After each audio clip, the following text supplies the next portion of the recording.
Okay, this is 7.6, solving quadratic trigonometric equations. It's very similar to yesterday's lesson. The first example is probably the hardest one, or is the hardest one in the lesson. But the mathematics behind the actual word problem is not that difficult. Setting this problem up is a little tricky. Let's go through it. A polarizing material is used in camera lens filters, LCD televisions, and sunglasses to reduce glare. In these examples, two polarizers are used to reduce the intensity of light that enters your eyes. So here's our light source. As you can see, it starts out with the light being very intense, and then these polarizers increase the angle of the light to reduce its intensity on the observer. So there's a polarizer A, polarizer B. So the angle that these two polarizers are at will reduce the intensity of the light a certain degree. Okay? So the amount of the reduction in light intensity I depends on theta, the acute angle formed by the axis of polarizer A and the axis of polarizer B. It's important you note it just actually says here the acute angle. So it's telling us in the problem that we're actually looking for an acute angle. Okay, as you know from the last section, when we do solve for an angle, sometimes we'll get the acute angle, but then we'll also have to solve for the obtuse angle. In this, it's actually telling us, it's asking for the acute angle. Okay, you guys know what I'm talking about? When we have a cosine value that's positive, it's going to be positive in 2 of the 4 quadrants, right? Yeah. Same thing goes for all the other trigonometric ratios, so sine and tangent. So Malus's law states this: I is equal to IO, or I naught cos squared theta. So where I naught is the intensity of the initial beam of light, and I is the intensity of the light emerging from the polarizing material. So we have this equation here. Whenever they give us an equation, that's great because we know that encompasses a lot of the information that's already been talked about in the word problem. So the question says at what angle to the axis of polarizer A should polarizer B be placed to reduce the light intensity by 97%. So taking that information, we have to convert that into this equation. So we take the 97%. If it's being reduced by 97%, that means there's 3% left. So that's what happens. We go from here, this question, and this formula up here, down to this equation here, where we have 0.03 of the initial intensity of the light. That's going to be our new intensity I. Any questions about that? Because it's being reduced by 97%, so there's 3% left of the initial intensity. Okay? So once we've established that, the next process is to isolate and solve for theta. In this case, we can see here that the I naughts are going to cancel out. Just going to divide both sides by I naught.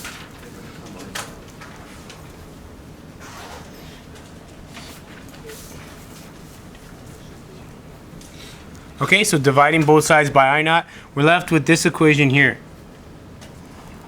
Cos squared theta is equal to 0.03. We take the square root of both sides, and we'll be left with cos theta is equal to plus or minus 0.1732. So just like the process in the last section, we need to find the acute angle of this. So we don't worry initially about whether it's positive or negative. We just take the cos inverse of that value, okay? Because the positive value is going to give us the acute angle, okay? And then we can go back and address whether it was positive or negative. So whenever we have an equation set up like this, you're going to take the inverse of the positive value, find out what that is. In this case, it ends up being 80, okay? And then we can go back to the original question and look whether it was positive or negative and find out the actual value. In this case, it's positive and negative. So cosine it will be positive or negative in all 4 quadrants. So we get this graph. We get this graph here where we actually have to consider that acute angle in all 4 quadrants. You guys understand that? Because we took the square root, it's positive or negative. So where cos theta is positive, it's going to be in quadrant 1 and quadrant 4. But we also have to consider when it's negative. It's going to be negative in quadrant 2 and quadrant 3. So we're considering all 4 quadrants for the value of theta. Again, any questions about that? Okay, because that part's kind of tricky. The only reason then why we say theta is equal to 80 degrees alone and not 180 minus 80, not 80, 100, all these different values, is because of the original statement in the question. The original statement said the acute angle formed. Okay, so the only acute angle we have here is theta, which is 80 degrees. Okay? So therefore, to reduce the light intensity by 97%, the axis of material B must be placed at an angle of about 80 degrees to the axis of polarizing angle A. And this makes sense too if you think about it, because if there are two pieces of material and you're changing the angle in all four quadrants, it's actually going to have the same effect on the light, right? If you think about it. If you change, you can't see that, you're too zoomed in, but if you see my hands, if you have two sheets of paper and you put them at an acute angle of 80, or you change it to an acute angle this way, it's going to be the same effect, right? Once the light passes through both sheets. Okay? So that's why we only really need to consider theta as being 80 degrees. Okay, this situation is unique to this problem. You will see this again, two positive and negative values that you need to consider. But in this case, the original question asked for the acute angle only. That's why it's 80 degrees. You don't always just take the positive value. Pardon me, teachers, I'm sorry. Could you please dismiss the co-op people, Miss Brady's and Miss Aquino's students? They're to meet Mr. Mativier in the gym now for attendance, and Mr. Servant, contact the office. Okay, compare the number of solutions between 0 and 360 for the equation. Which number of solutions for a linear trigonometric equation, such as cos x equals 0.03? So, if we had cos x, how many solutions would we have? Cos x equals 0.03. How many solutions would there be? Gianluca? Yeah, there's two solutions. Okay, and those solutions would be, you take cos negative 1 of 0.03. Okay, that's going to be one solution. And the other solution, because this is positive, is going to be in the fourth quadrant, because it's cos and it's positive. So you would have to take 2 pi, or 360, and minus 0. Whatever this is, this value is. Okay? You guys understand that? This comes up a lot. We're going to see this again in the next two examples. If we had cos squared x equals 0.03, now we're going to take the inverse cos of the square root of 0.03, and there's going to be how many solutions, Joseph? 2. No. There's going to be 4 solutions, right? Because it's going to be plus or minus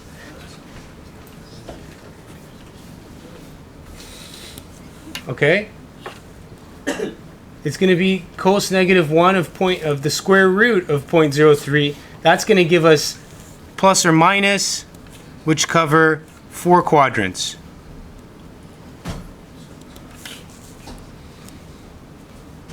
Okay?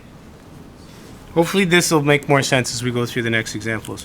Why were some of the solutions for this trigonometric equation omitted in the context of example 1? Yeah, explain that. Why? Why did we not consider all the 3 other solutions? Yep. Yep. So question asked for acute angle. Okay, that was the reason. How would the equation change if the light intensity of LCD television was reduced by 25%? Philip, what do you think? Sorry? Okay, the light intensity is 25%. In the first question, the light intensity was 97%.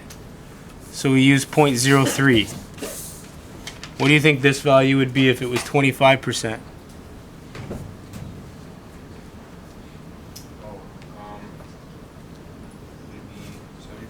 Right, good. So your equation would be 0.075 IO.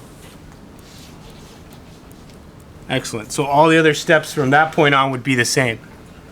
So the only trick there is that you kind of reduce, you do the opposite, right? It's asking for, it's reduced by 25%, so you're actually looking for 75% of the initial. All right, example 2. Selecting a factoring strategy to solve the quadratic trigonometric equation. So the next few examples all involve factoring. Not necessarily difficult. The only thing is to kind of look at sine x as just x in a sense, and not the actual trigonometric function sine x. So it says sine squared x minus sine x equals 2. So the first step we do with all of these problems is we draw all the values to one side and equate it to 0. Now we have sine squared x minus sine x minus 2. So this is a very easy factoring expression that looks like this. Okay, where instead of the variable x now, though, we have sine x. Okay, so when we solve this, we don't solve for x, we solve for sine x, and then at the end we'll solve for x. Okay, so to factor this equation, we're looking for two numbers that multiply to -2 but add to -1. So those numbers are -2 and +1. Everybody understand how we go from this equation to here? Just simple factoring, right? Sorry? So you're just factoring this term from here to here. It's just like factoring x squared minus x minus 2. So you're going to use factor by inspection, or M&A, and you're going to say multiplies to -2 but adds to -1. Those values are -2 and +1. And then the two front terms that are usually typically x, in this case they would be sine x. Okay? Any questions about that? Because it comes up a lot. All right, so once we have this, we can equate either bracket to 0. So we have sine x is equal to 2, or we have sine x is equal to -1. Okay, once we have it in this form, we can now go ahead and solve for x. As we know, there's no value of x in the equation y equals sine x that will give us the value of 2. It's off the chart, right? Because our amplitude is 1, so we never reach the value of 2. So therefore, sine x equals 2 has no solutions. So this one's invalid. So just like when we have a dimension problem and we solve for x and we get a negative value, we don't consider it. So in the same scenario, we don't consider sine x values that are greater than 1. The only one then we do need to consider is sine x is equal to -1. So if we look at that on a graph, here's our -1, and it tells us our range up here. So we know we're only going up to 2 pi. So here's our value then. This is our x value here. X value when y is equal to -1. Okay, so you can either think of it on a graph, or you can think of it on an axis coordinate system. When y is -1, our x value, our angle value, is going to be 3 pi over 2, or 270 working in degrees. Any questions there? This is, of course, pi, and this is 3 pi over 2. Any questions, Luigi? No, you're good? All right. So we verify it here using a graphing calculator. We find out that it's 4.7 in radians, which is 3 pi over 2, so that works. The next one, 2 sine squared x minus 3x plus 1. Again, we need to factor. This time we have a coefficient in front of the x squared, or sine squared x term. So we need to factor by inspection. We figure out that the result is 2 sine x minus 1 times sine x minus 1. Then we set both of those equal to 0 and solve for sine x. So sine x is equal to 1 and sine x is equal to 1/2. In this scenario now, both answers are valid. Okay, we can have sine x values that are equal to 1, and we can have sine x values that are equal to 1/2. So you can think of it on a graph, or you can think of it on a quadrant system. If sine x is 1/2, it has two solutions between 0 and 2 pi. Okay, the first one is in the first quadrant, where it's pi over 6. We find that out by taking the inverse, sine inverse of 1/2, which is, as we know, 30 degrees, or in radians, pi over 6. And then we need to consider that in the second quadrant as well, because that's where sine is also positive. So we take pi and we minus pi over 6, and we get the value of 5 pi over 6. So our two values then are pi over 6 and 5 pi over 6. And then finally we look at sine x equals 1. We take the sine inverse of that and we figure out that there's only one value, which is 90 of course, or pi over 2. Okay, so the three values for x then are pi over 6, 5 pi over 6, or pi over 2. Okay, and if we graph that, we get those three values again here.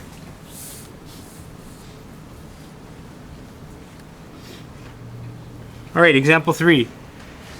For each equation, use trigonometric identity to solve the quadratic equation. For each equation, use a trigonometric identity to create a quadratic equation, then solve for x using the interval between 0 and 2 pi. So again, the exact same thing. The only difference here is that what we need to do now is to have all of the variables expressed in the same term, and we use that by using identities. So if we have a secant here, we want to convert that to tan so that our whole equation is expressed in terms of tan. We can't factor until we get common variables, in this case common trigonometric functions. So we take that secant squared x, and we have to have this memorized, right? Secant squared x is actually equal to 1 plus tan squared x. Okay, that's a very common trigonometric identity. So once we sub that in, we expand and simplify, and we end up with this equation here.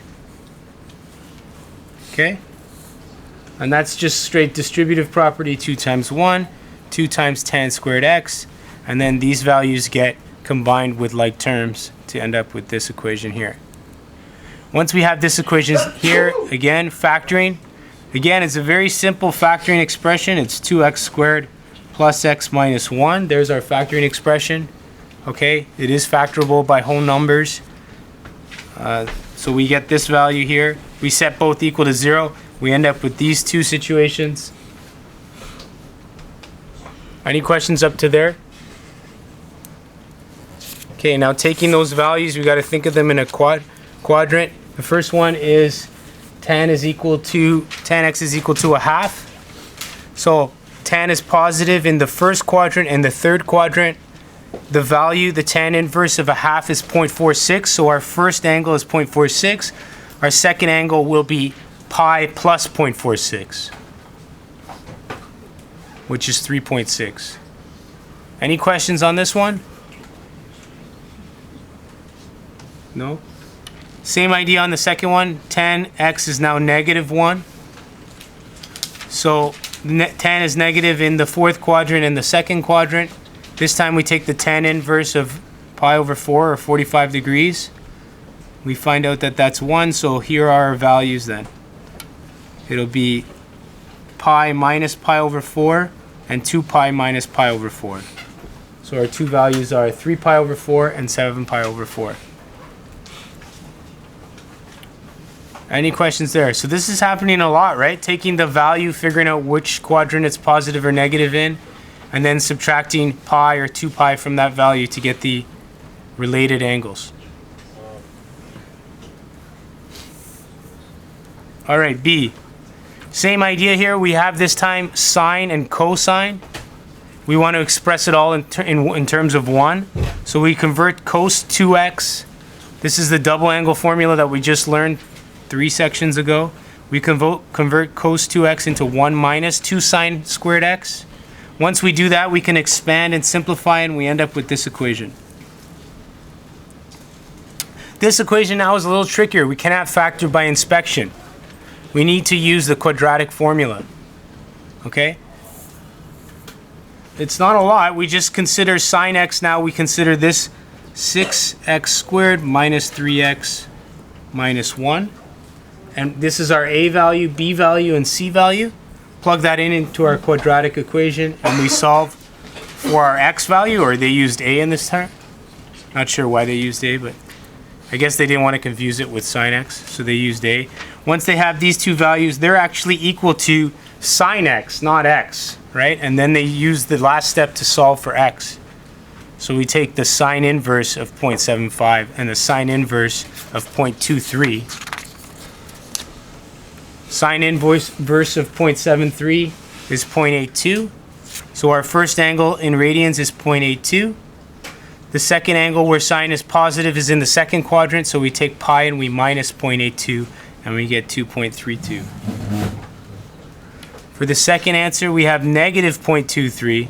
We take the inverse of positive 0.23. That's our first quadrant. That's our related acute angle. It's actually also 0.23. And then we solve for it where sine is negative. Because the original question is negative, we have to consider the third and fourth quadrants. So we take pi and we add it to 0.3, and we take 2 pi, we subtract 0.23. So there's our two values. Any questions there? All right, in summary. In some applications, the formula contains the square of a trigonometric ratio. This leads to a quadratic trigonometric equation that can be solved algebraically or graphically. So in other words, this becomes 4 solutions. A quadratic trigonometric equation may have multiple solutions in the interval of 0 between 0 and 2 pi. Some of the solutions may be inadmissible, however, in the context of the problem. So an example of that, we had sine x is equal to 2. This was inadmissible because there's no value of x where sine x is 2. Finally, you need to know you can often factor a quadratic trigonometric equation, and sometimes you need to use the quadratic formula down here if you can't factor by inspection. You may need to use the Pythagorean identity, compound angle formula, or double angle formulas to create a quadratic equation that contains only a single